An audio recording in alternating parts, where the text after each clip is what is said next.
Bem, Dinha, a ideia que a gente tem é de você falar um pouco sobre, como você disse, como tudo começou. Ou seja, é, como é que a antropologia começa a desenvolver interfaces com as políticas públicas no Brasil, em especial com as políticas públicas voltadas às populações indígenas. Então, acho que falar um pouco do seu relato da sua experiência quando você chegou ao Brasil. É que quando eu cheguei no 83, como professor visitante, eles solicitaram eu fazer uma disciplina de extensão, porque eu cheguei no final de setembro, até que estou celebrando 25 anos no Brasil, no final de setembro. Eles solicitaram eu fazer uma disciplina de extensão. Aí eu fiz antropologia, que naquela época eu chamei antropologia médica. Mas foi bastante interessante, porque eles me contrataram, porque eu trabalho com uma parte mais simbólica, não da antropologia de saúde. Aí eu fiz uma disciplina, e eu até lembro as pessoas perguntarem, mas o que é isto? Antropologia médica, ou hoje em dia que eu chamo antropologia de saúde. Então, quando eu cheguei, para mim, tinha entre os brasileiros a Loyola, que tinha feito pesquisa sobre a medicina popular lá no Rio, o Queiroz, que era menos conhecido, que tinha estudado na Inglaterra, e uma pessoa bastante, eu vou dizer, esquecido, mas que ele realmente teve um papel muito importante nisso, foi o Martins, da Universidade de Brasília, que era a pessoa mais atualizada naquela época com a antropologia de saúde, o Brian Good, o Kleinman, essas pessoas. E ele que tinha na aba alguns grupos de trabalho para discutir a relação entre saúde e antropologia. Isso em 83 já existia, então, esse espaço? Essas pessoas existiam, espaço não tinha, no sentido que não houve um campo que era reconhecido. Até ainda, eu não estou lembrando quando eu estava numa reunião de AMPOX, que era questionava se existia antropologia de saúde, talvez 88, coisa assim. Mas a partir de a minha experiência como dando aula de saúde aqui em Florianópolis, que eu fui convidado para a primeira conferência de saúde indígena, que era 86, se eu lembro bem. Conferência Nacional, né? A Conferência Nacional, que foi o primeiro, que foi até muito interessante, porque além dos poucos antropólogos trabalhando nesta área, tinha muito índio participando. Mas dos antropólogos que trabalharam nesta época, tinha Dominique Bouchillet, eu que fiz uma apresentação, e algumas poucas outras pessoas. Foi realmente um grupo muito pequeno que argumentava sobre a importância da antropologia para entender saúde indígena e o que era, ao final, uma diretriz dessa conferência, é a questão da importância do conhecimento antropológico para pensar políticas públicas. E já tinham, além dos índios, na primeira conferência de vocês, um grupo pequeno de antropólogos, já representantes das instituições públicas, das esferas públicas, que prestavam atenção à saúde indígena, como a FUNAI, por exemplo? Não, tinha, mas não tinha política para a saúde indígena. No sentido, FUNAI naquela época não tinha pensado numa política, não era uma política de saúde indígena. Essa conferência estabeleceu. E estabeleceu por quê? Porque estava já naquela reforma sanitária, implantação de SUS, e a preocupação de que ia acontecer com os serviços de saúde indígena frente dessa mudança para o município. E a conferência também estava solicitando, no nível do Ministério da Saúde, para tratar a saúde indígena. Em parte, eu suponho, porque estavam com uma certa preocupação que o índio, em muitos municípios, é minoria e que ele ia ser excluído do sistema de SUS. Mas esta conferência que plantou o problema e que nós apresentamos nossas visões sobre isso realmente levou até 99 para criar um distrito sanitário. E o Conselho Interdisciplinar de Saúde já existia desde quando? Intersectorial? Intersetorial. Esse foi implantado no início dos anos 90, mas tinha muito pouco visibilidade, não tinha, digamos, era realmente mais no 96, 97, por aí que começou a assumir um certo papel, mas ainda, eu estava membro desse comitê intersectorial, e era muito frustrante, porque tinha a primeira conferência em 86, depois tinha a segunda em 92, 93, acho que foi, e que realmente nada estava acontecendo. E cada vez que nós, como membros do comitê, tentaram argumentar a necessidade de implantar um programa de saúde para as populações indígenas, que não houve reverberação, nem na questão do financeiro, desculpe, nem a questão das ações, porque era só com implantação dos distritos sanitários em 99 que de repente tem dinheiro além de um programa mais explícito. Então o que você via no início da primeira conferência era ainda algo muito incipiente, muito isolado. Muito isolado. E o interesse acadêmico existia por parte das pessoas que estavam escrevendo sobre antropologia da saúde, voltado às populações indígenas, por exemplo? Era muito poucos. Era a Paula Morgada, que fez um trabalho muito interessante, já publicado em Cadernos de Campo, da USP. Tinha o Dominique Bouchillet, eu, e estou tentando pensar, porque o Carlos Coimbra não tinha chegado ainda do doutorado, ele assumiu mais ou menos no final da década de 80. Tinha muito poucas pessoas naquela época. A Cibele Guarani já estava na Fiocruz nessa época? Estava. Tá, e você vê então, 88, depois você vê uma trajetória positiva do tempo. Entre 88, da primeira conferência para a segunda, já um certo ganha corpo? Ganhou, não sei. A Dominique tinha uma conferência em Belém.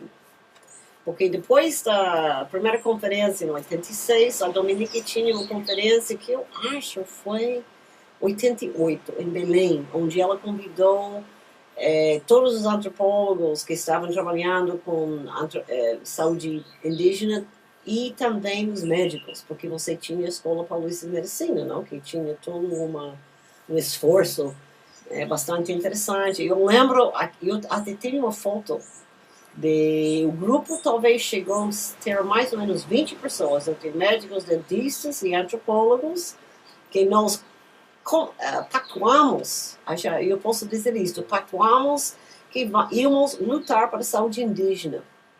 Eu lembro que tiraram uma foto do final dessa conferência e foi nesse momento que eu pensei, não, então eu volto para o Sul para argumentar que as populações indígenas do Sul precisam serviços de saúde que vão oferecer serviços com as particularidades culturais desses grupos, porque naquela época o índio era mais das Amazonas, os índios do Sul estavam pensando como aculturados. Então foi realmente a partir desta conferência em Belém que eu comecei realmente a trabalhar com meus alunos e mais meus interesses acadêmicos para tentar pensar a questão das políticas públicas para a saúde indígena. Mas eu lembro que você citou a Escola Paulista de Medicina, que tem um trabalho já histórico, né, de décadas de populações indígenas, mas são pouco sensíveis às questões de base antropológica, não são? Eu acho que são muito sensíveis, não que conheçam. Mas eu comecei a participar, eles tinham um curso que chama Antropologia Médica, que eu fui até para assistir, a primeira vez que eu vi um cartaz e fui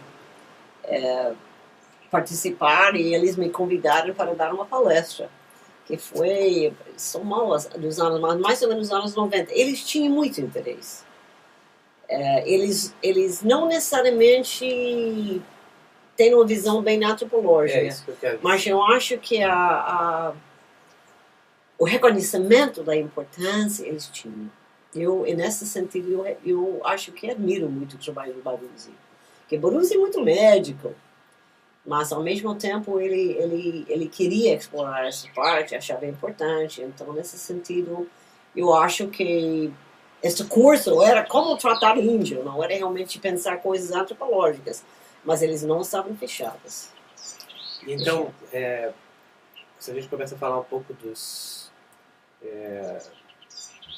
que se passou ao longo dos últimos 20 anos, 25 anos, desde a primeira conferência até o tempo atual, o que você tem em termos de quais novos atores que se envolveram na discussão, os desdobramentos, por exemplo? Bom, eu acho, em antropologia, o campo da antropologia, hoje em dia é reconhecido, não só em saúde indígena, mas está reconhecido plenamente num campo particular.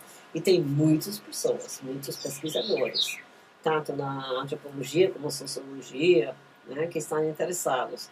Agora, em 99, com a implantação dos distritos sanitários, você agora tem profissionais de saúde que pelo menos dizem que devem dar atenção às particularidades culturais.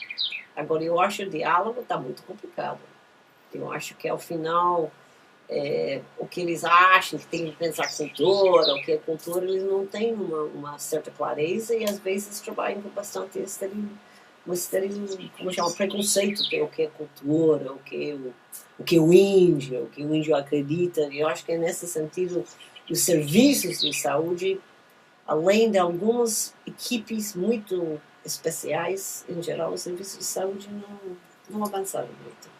Pois é, a questão do quão pode ter avançado a incorporação de um novo campo, quando a gente fala em antropologia médica, como se falava, a gente fala assim, sobre como vamos fazer a antropologia da medicina, ou seja, uma das dificuldades, eu não sei se você concorda, o que você acha sobre isso, é a incorporação por parte do corpo médico de que o conhecimento médico em si é um conhecimento com base na cultura, historicamente construído, socialmente estabilizado, dado.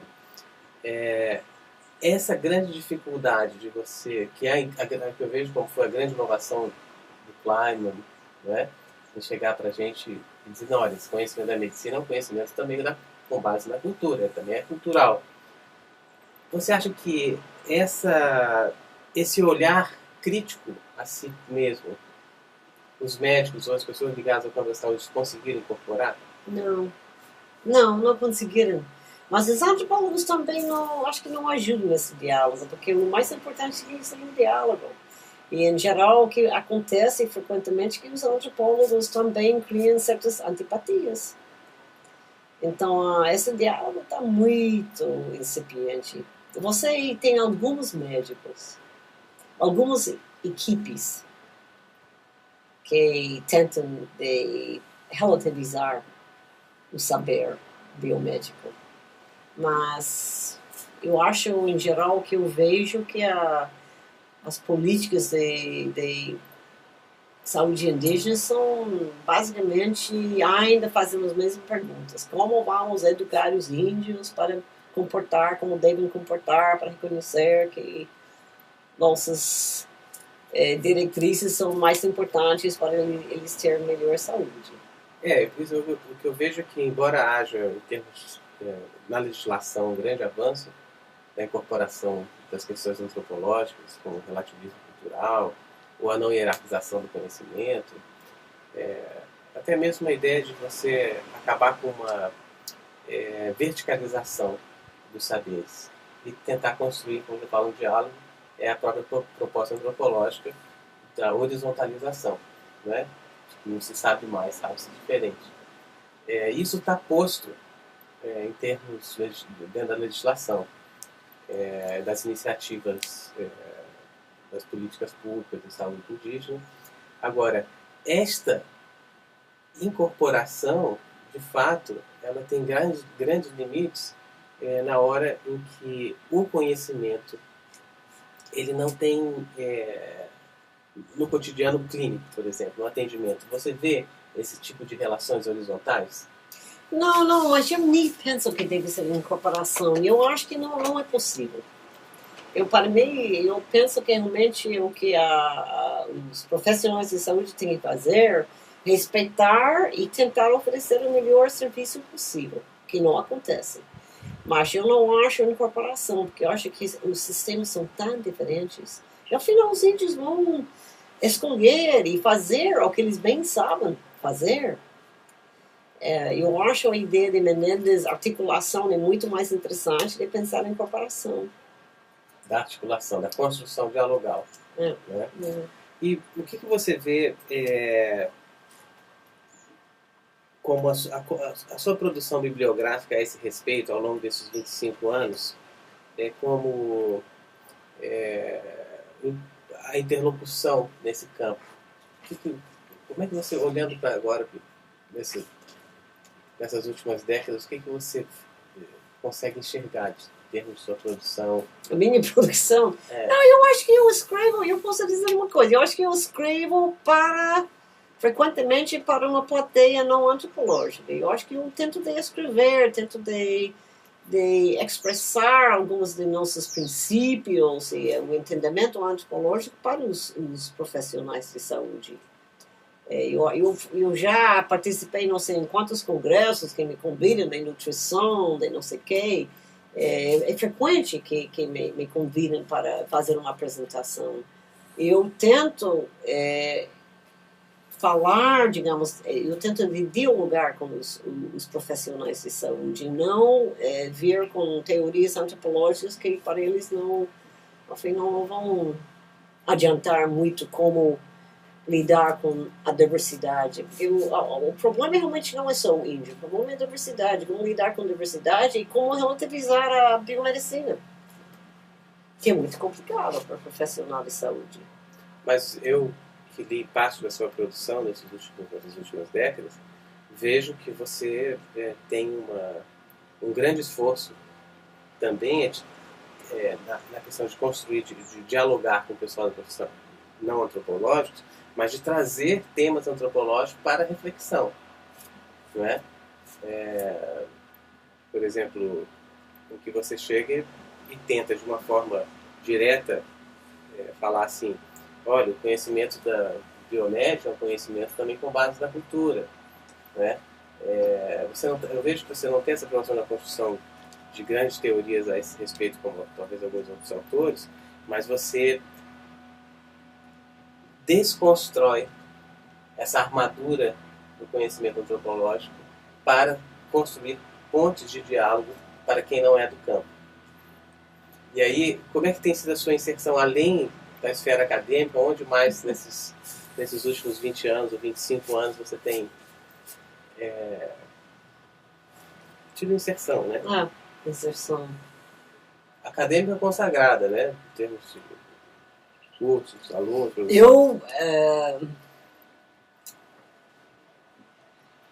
Eu posso dizer que eu acho que essa inserção, se é eficaz, tem que acontecer em contextos locais. Eu acho que no nível mais público, vamos pensar no Comissão Intersetorial de Saúde Indígena, que é o nível de Brasília, ou os distritos, lá dos conselhos distritais.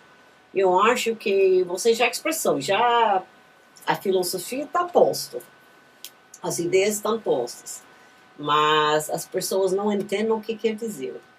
Então eu acho que a pessoa só consegue esta no nível local. Aqui em Florianópolis, em Santa Catarina, eu tenho algumas pessoas com quem eu tenho uma certa convivência e outros que não há diálogo. Tem o grupo de Marlene, em Londrina, que eu tenho trabalhado, tem alguns grupos no Rio Negro, mas é muito difícil. Eu posso dizer que eu procuro trabalhar com um médico, que pode ser até às vezes um mundo de antropologia, outros médicos que querem entrar em diálogo, mas eu não tenho muito sensação que a diálogo está muito bem estabelecido. Bem, a gente cumpriu aqui nosso roteiro. Não sei o que mais você gostaria de falar. Umas últimas palavras que você queira dar em relação aí